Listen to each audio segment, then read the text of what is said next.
Всем привет, добрый день, guys, good afternoon on a glorious Sunday right here in the center of Minsk. Yeah, winter has finally left us. We're now into spring, and it'll be another month or so before we go straight into the summer, into June and July. Yeah, coming to here from Minsk, Belarus, the capital of Belarus.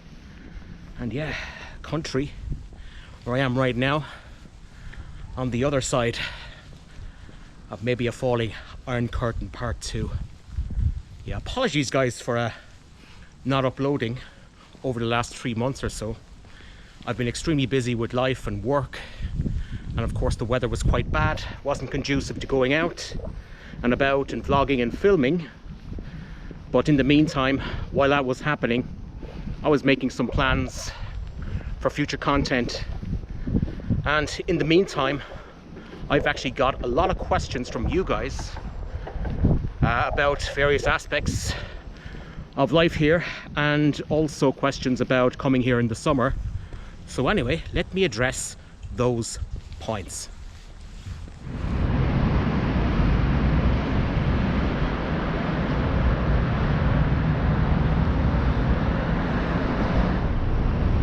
That there behind me, guys, is Prospect Nezavizamosti, Independence Avenue, one of the main thoroughfares in Minsk. I think it's the longest street in Belarus. But anyway, hard to believe that when you just walk off the street, you can come into a very, very nice and peaceful and tranquil courtyard like this. Yeah, it's as if you were in a provincial town. But anyway, I'm getting a lot of questions from you guys about coming to Belarus in summer, during the summer. You know, how can I come here? How can I get here?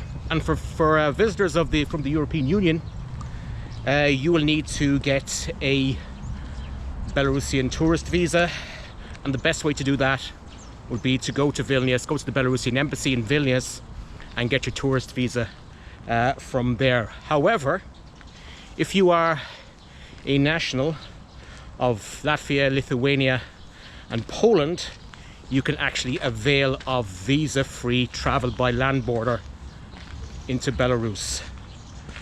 For the rest of you, those of you coming from the European Union, if you want to enter Belarus visa-free, you will have to do so via the Minsk airport.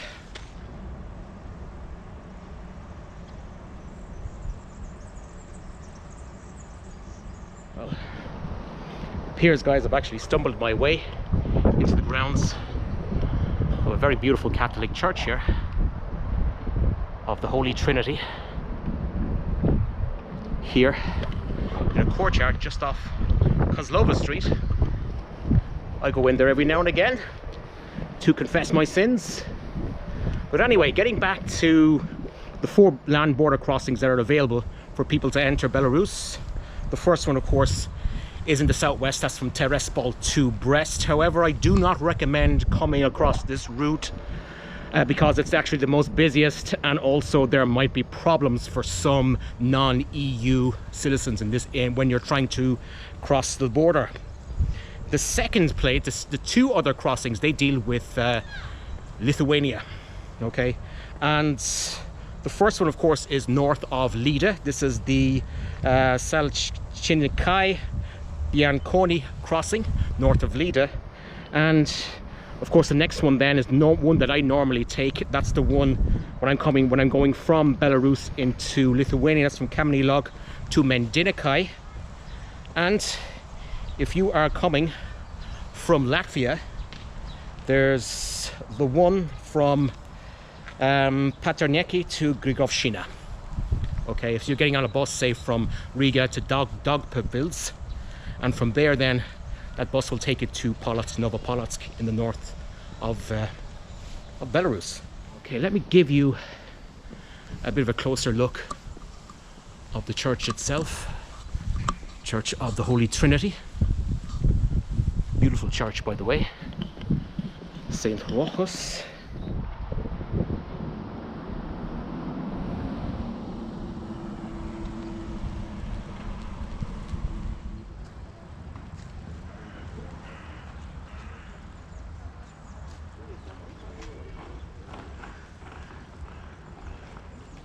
Just come back from the church here. That's the Saint Alexander Nevsky Russian Orthodox Church. As you know, or you probably don't know, today's Palm Sunday in the Russian Orthodox calendar. And right here, where I am right now, I'm in one of the main military cemeteries here in Minsk.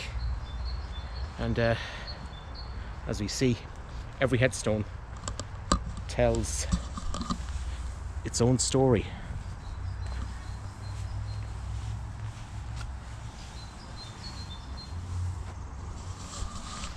And as we say, a graveyard or death can signify the end of one chapter and the beginning of another.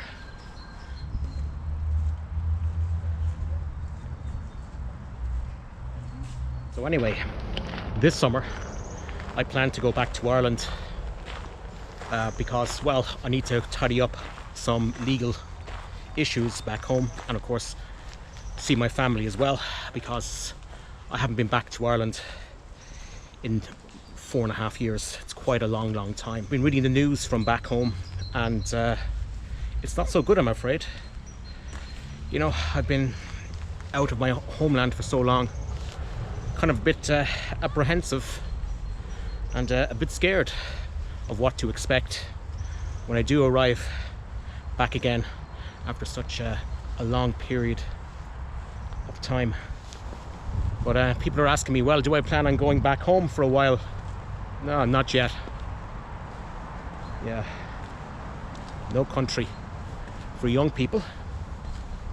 And speaking of the dysfunctionality of our own healthcare system, it's complete contrast to the healthcare system here in Belarus. I actually have talked about it on this channel, where last November I went to hospital, and I was seen by 2 doctors, had a scan, blood scan, urine test, and out within 2 hours.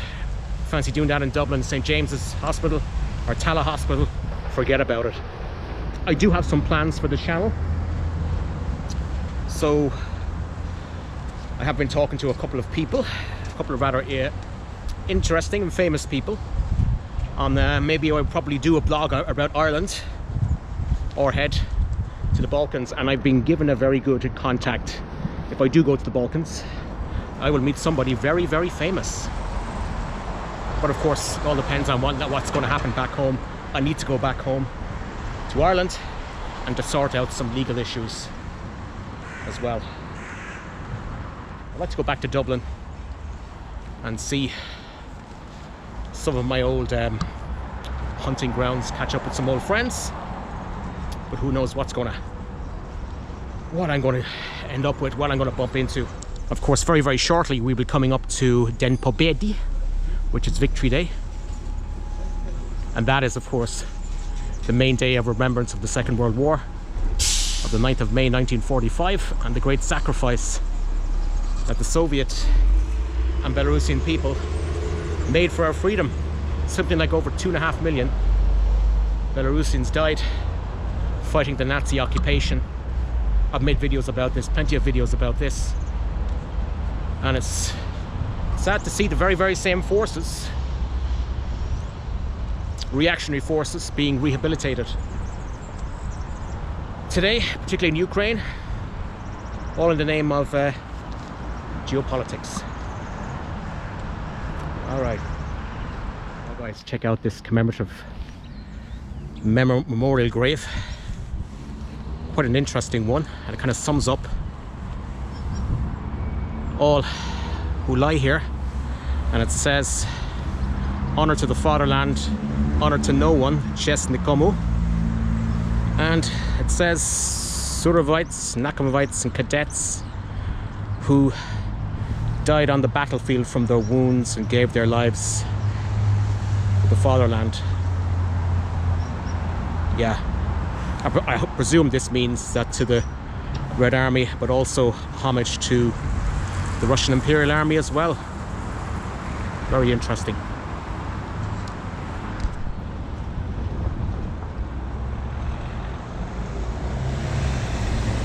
walking on Ulica Berestenskaya, or Berestenskaya Street, and one of my subscribers, one of my local subscribers, actually recommended me a bakery to check out. I need some bread, and he said the name of this place is called the Bro Bakery.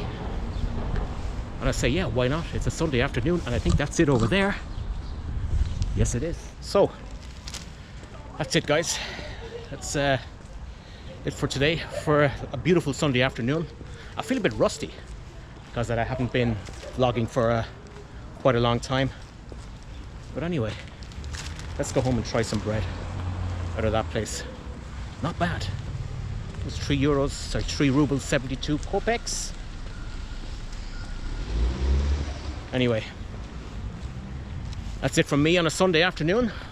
So enjoy the rest of your evening. So it's from me, do svidaniya, and do streci.